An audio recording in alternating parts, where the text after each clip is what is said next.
Adriane, pretpostavimo da sam ja kupac polovnog električnog automobila ili polovnog hibrida. Osnovni problem koji imam je kako bi ja njega servisirao kada dođe vreme za to. Nalazimo se sada kod vas u Evo servisu. Imate jako velikih novosti, zanimljivih stvari za buduće i sadašnje vlasnike električnih automobila i hibrida.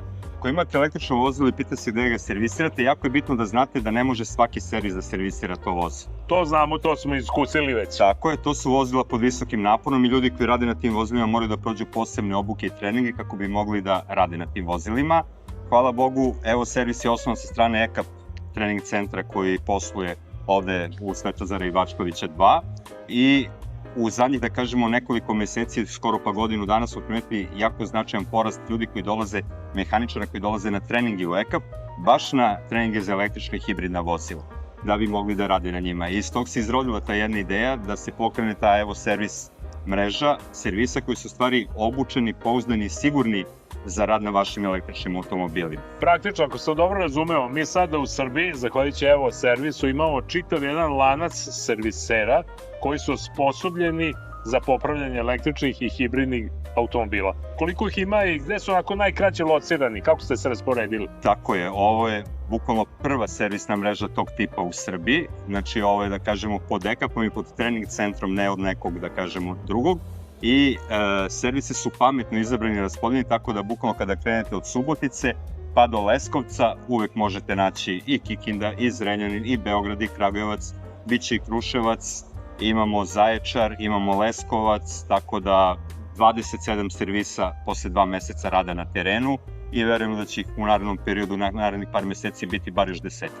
Potpuno jasno da sada prva generacija električnih automobila koja je na zapadu, na izmaku nekog lizinga, dolazi sada u Srbiju. Praktično, vozni park u Srbiji će se na neki način elektrificirati ili preko polovnih automobila? Preko polovnih, ja mislim da nešto što smo gledali od potaka, to je isto bio jedan indikator zašto treba pokrenuti. Ovo mislim da 24. duplo više uveženih automobila polovnih registrovano nego novih. To je to, upravo je to taj trend. Sada, da li je vaš servis na neki način i deo infrastrukture električnih automobila? Nisu to samo automobili, nije to samo izolovan sistem, to je ekosistem.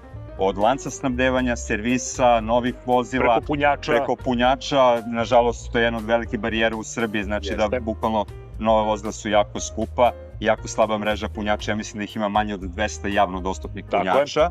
Tako da postoje neki boljici, da kažemo, subvencije države i to, ali opet mreže i infrastruktura moraju da se izgrade da bismo imali više električnih vozila i bi to funkcionisalo na mnogo bolji način, a ne da se dovijamo sami sa sobom. Hvala Bogu, imamo u ovoj mreži servisi koji se ne dovijaju, već su obučeni i spremni da rade na tim električnim vozilima. Praktično nalazimo se u pravom onom dobu tranzicije sa benzina na električnu energiju, a vidite sad, nije samo u pitanju gde ćemo puniti automobil na struju, nego i gde ćemo ga servisirati.